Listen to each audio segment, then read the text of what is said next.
She showed up the very next morning, clutching a thick stack of papers, like she was about to hand me a summons. Without knocking, she planted herself on my porch and said sharply, "This lake belongs to the HOA, and you owe back dues." I stared at her, confused but calm. "Back dues? Lady, I bought this land fair and square. This cabin and the lake came with the deed." She smirked, shaking her head like I was a child who didn't understand. "Doesn't matter. If you're here, you pay. That's how it works." Her arrogance made my blood boil, but I stayed silent for a moment, just watching her. Then I spoke slowly, deliberately. "Funny, because I don't remember signing up for your little club."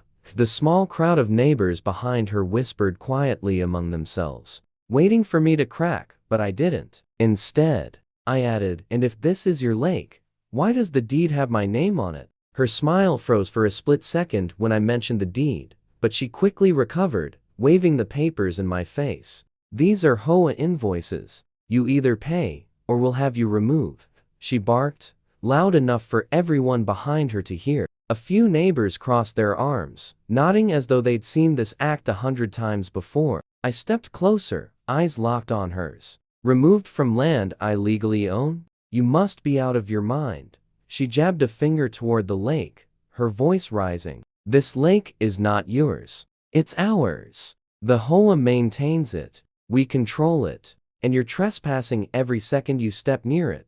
I let out a dry laugh, shaking my head. "You think shouting makes you right?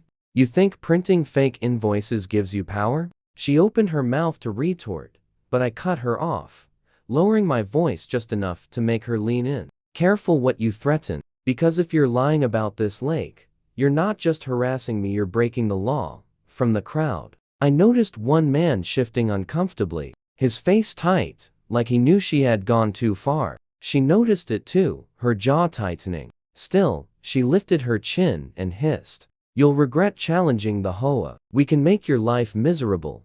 That was the moment I decided I wasn't just standing my ground, I was going to expose every lie she'd been hiding.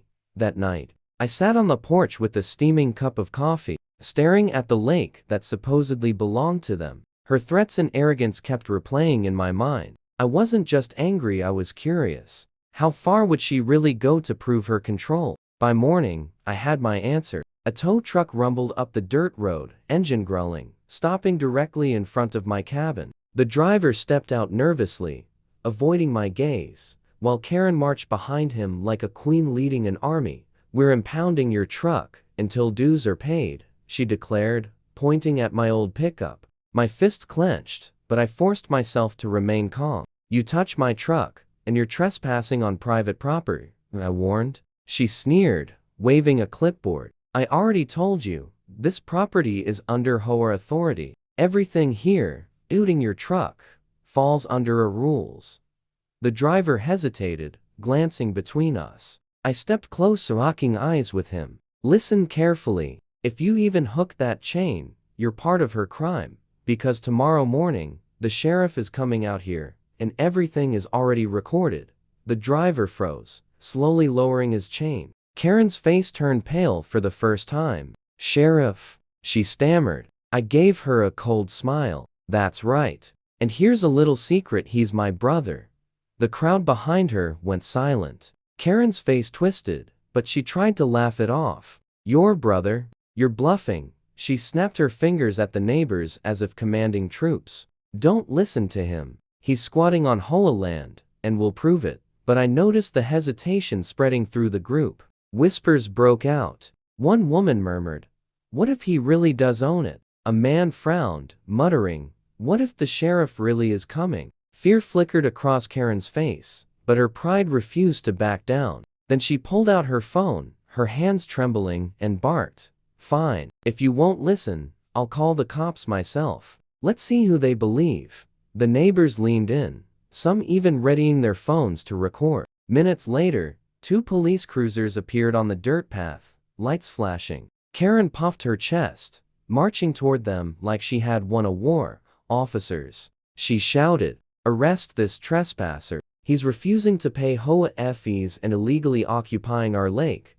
The officers stepped out, calm but serious, hands resting on their belts. They looked at me, then back at her. "You're saying he's trespassing on HOA land?" one asked. Karen nodded vigorously, shoving the fake invoices toward him. "Yes, he's lying about ownership." I stayed silent, heart steady. This was the moment I had been waiting for. I pulled a thick envelope from the cabin and stepped forward. "Before you make a mistake," I said, handing the officer the papers, "you might want to see the deed signed by the county clerk."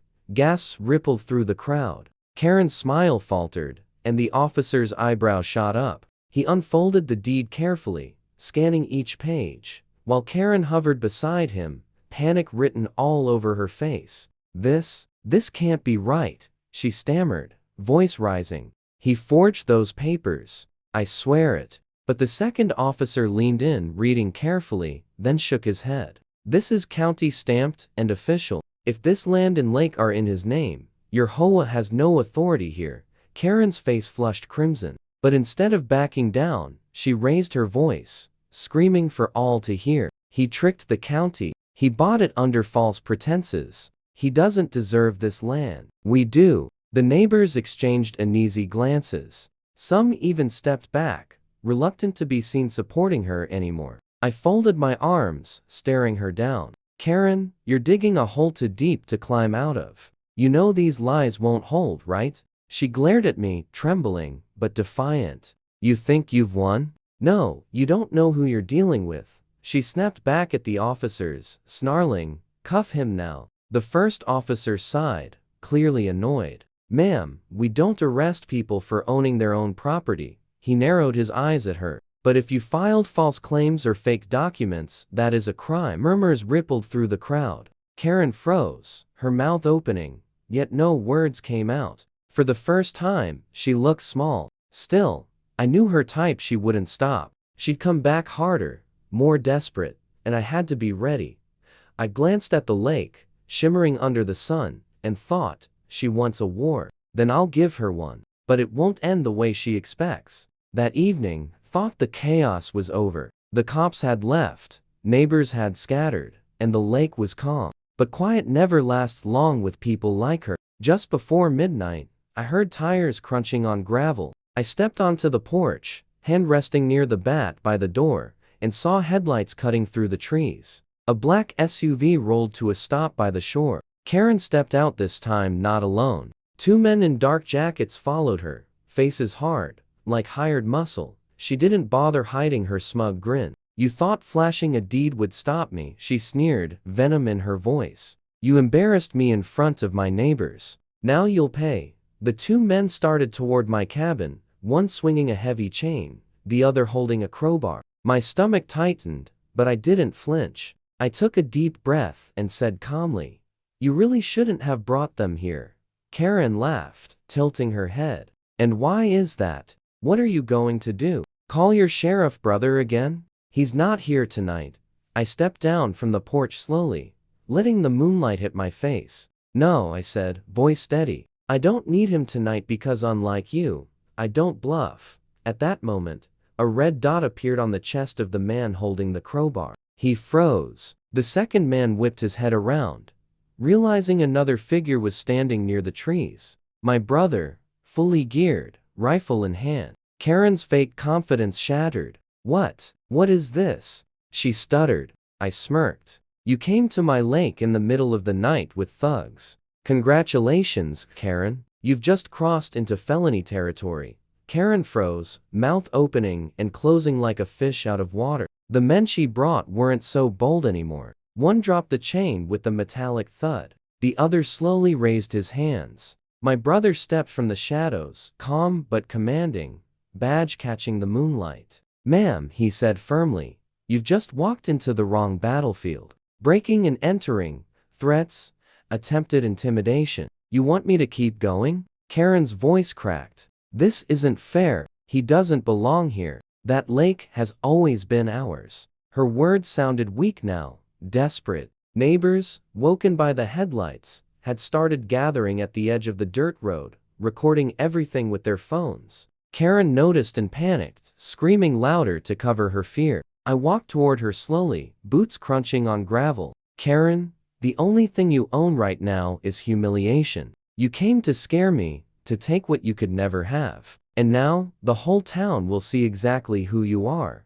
Her face twisted. In a last reckless move, she lunged for the deed, sticking out of my jacket pocket. Before she could touch it, my brother grabbed her wrist, snapping the cuffs around her hands with a sharp click. The sound echoed across the lake, silencing everyone. The neighbors gasped, some even cheering quietly. One woman whispered, "Finally."